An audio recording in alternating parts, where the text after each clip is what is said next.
तो भाई ये है स्कैम 2021 यानी 2021 का सबसे बड़ा स्कैम। ठीक है, अब देखो सबसे पहले एक चीज़ मुझे नहीं समझ में आ रहा है। पहले न्यूज़ वायरल होता था कि खेत में बैठ के हैकरों ने किया एयरफोर्स का पेपर हैक, गन्ने में बैठ कर के हैकरों ने किया एयरफोर्स का पेपर हैक। खैर वो तो 2 साल पहले की बात है। 2019 में ये चीज़ समझ में आती है कि कम से कम वो खेत में बैठ के हैक कर रहे थे।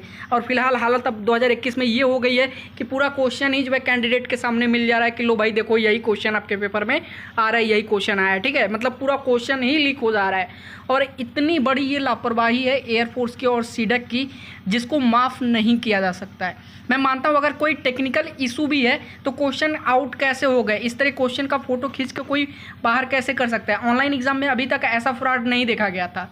ठीक है, तो यहाँ पे कुछ पॉइंट्स हैं जहाँ पे हम बात करने वाले हैं कि आगे क्या करना है, कैसे करना है। सबसे पहले तो हम बात करेंगे यार सीडक। देखो सीडक की जो सर्विस है ना, वो पूरे भारत में जितने भी ऑनलाइन सर्विस प्रोवाइडर हैं, ऑनलाइन एग्ज़ाम कंडक्ट कराने वाले, सबसे गंदी सर्विस है सीडक की। ठीक है, अब जिन लोगों को पता होगा, जिन लोगों ने पहला एग्ज़ाम दिया था एयरफोर्स का, मैं आपको देखिए ध्यान से सुनिएगा मैं क्या आपको बता रहा हूँ।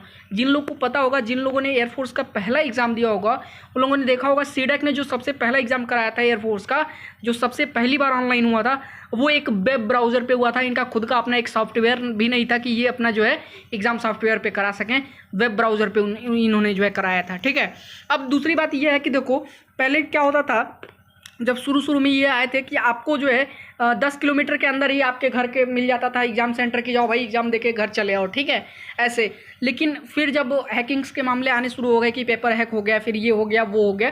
ठीक है, तो उसके बाद क्या हुआ, ये लोग दूसरे राज्य में भेजना शुरू कर दी, या फिर जो है 100, 200, 300 किलोमीटर के जो है कहीं तो जो है 800 किलोमीटर के अंडर में भेजा जा रहा है। पहले एडमिट कार्ड 10 दिन पहले रिलीज़ किया जाता था, अब तो जो है 72 घंटे पहले एडमिट कार्ड रिलीज़ किया जा रहा है।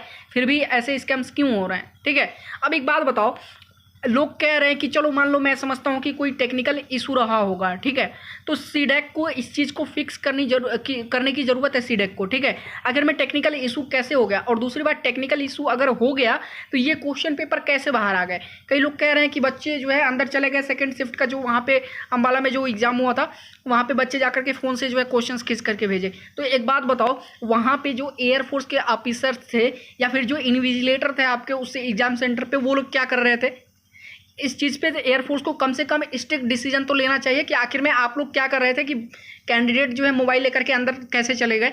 अगर मान लेता हूँ मैं ये स्कैम नहीं है, हैकिंग वगैरह कुछ भी नहीं हुई है, ये क्वेश्चन आउट कैसे हुए? कई लोग देखो, कई लोग तो ये कह रहे हैं कि जो है एग्ज़ाम के बाद जो एग्ज़ाम सेंटर वाले होते हैं वो एग्ज़ाम व्यू करके देख लेते हैं। लेकिन अगर वो अपना क्वेश्चन पेपर खोल के देख रहे हैं एग्ज़ाम सेंटर वाले या फिर सीडैक वाले, तो वो इस तरह वायरल कौन करेगा? और यदि उन लोगों ने किया है तो उनके खिलाफ एयरफोर्स की तरफ से एक्शन लेना जरूरी है।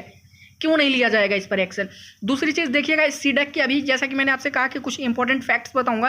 देखो सीडैक के जो सॉफ्टवेयर है ना, उसमें प्राइवेसी और सिक्योरिटी सर्विस की इतना कमज़ोर है कि आप सोच भी नहीं सकते हो। ठीक है, और इसी चीज़ को ध्यान में रखते हुए अभी जितनी भी रिसेंटली गवर्नमेंट संस्था है जो जॉब्स के लिए एग्ज़ाम कराती हैं, वो सीडैक को एग्ज़ाम नहीं दे रही हैं कि भाई आप हमारा एग्ज़ाम नहीं कराएंगे। सीडैक को मिल ही नहीं रहा है। ठीक है, सबसे ज़्यादा विश्वास किया जा रहा है टीसीएस इज बेस्ट। ठीक है, टाटा कंसल्टेंसी सर्विसेज जो है आपका, ठीक है, वो सबसे बेस्ट है। उसकी जो सिक्योरिटी वगैरह है ना, वो टॉप नॉच की है, टॉप लेवल की है। तो सबसे पहले तो आप सभी से रिक्वेस्ट है कि आप लोग जो है एकजुट होइए, जितने भी टीचर्स हैं ऑनलाइन के, वीडियो आप शेयर करिए उन सभी तक, जो है सबकी वीडियोज़ एक दूसरे तक पहुंचे, सब एकजुट होकर के इस बात पे वो करें। ठीक है, क्योंकि हर बार ऐसा होता है, देखो एक कैंडिडेट क्या यार साल भर मेहनत करता है एक वैकेंसी से, आप लोग इतने लापरवाह कैसे हो सकते हो? फिर वाले साल में 2 बार आप वैकेंसी दे रहे हो, और मतलब इतना तो आपको ये होना चाहिए ना कि एग्ज़ाम में यदि हैकिंग हो रही है या फिर टेक्निकल इशू आ रहा है तो उस चीज़ को फिक्स किया जाए। आखिर क्यों आ रहा है? ऐसा हर बार होता है, एक बार की ये आदत नहीं है। ठीक है, तो प्लीज़ आप सभी लोग मिलकर के सपोर्ट करिए, जितने भी टीचर्स हैं ऑनलाइन के या फिर ऑफलाइन के, सभी लोग एकजुट होइए, और कैंडिडेट की मदद की ज़रूरत है। ठीक है, कैंडिडेट्स को, क्योंकि उन लोगों ने साल भर का मेहनत किया था, उनका मेहनत जो है पानी में चला जाएगा अगर ऐसे ही होता रहा। और मैं आपको बता दूं, ऐसे तो मुझे रोज़ मैसेजेस और फ़ोन्स आते हैं यार। कोई कैंडिडेट मुझे फ़ोन करेगा कि सर मैं फलाना जो है संस्था से बात कर रहा हूँ, यहाँ पे मैं फिजिकल की तैयारी करता हूँ, एग्जाम की एयरफोर्स डिफेंस की तैयारी करता हूँ, यहाँ पे 8 लाख लोग घूस मांग रहे हैं, 10 लाख लोग घूस मांग रहे हैं, हम डायरेक्ट करवा देंगे। ये सब क्या चीज़ें हैं? आखिर में ऐसा हो रहा है तभी तो कैंडिडेट अगला फ़ोन करता है और बताता है। तो इस पर एक्शन लेना ज़रूरी है। आप सभी कैंडिडेट से जो है रिक्वेस्ट है कि जैसा अभी आगे आप लोग को बताया जाएगा टीचर्स के द्वारा, वैसा ही आपको बिल्कुल करना है।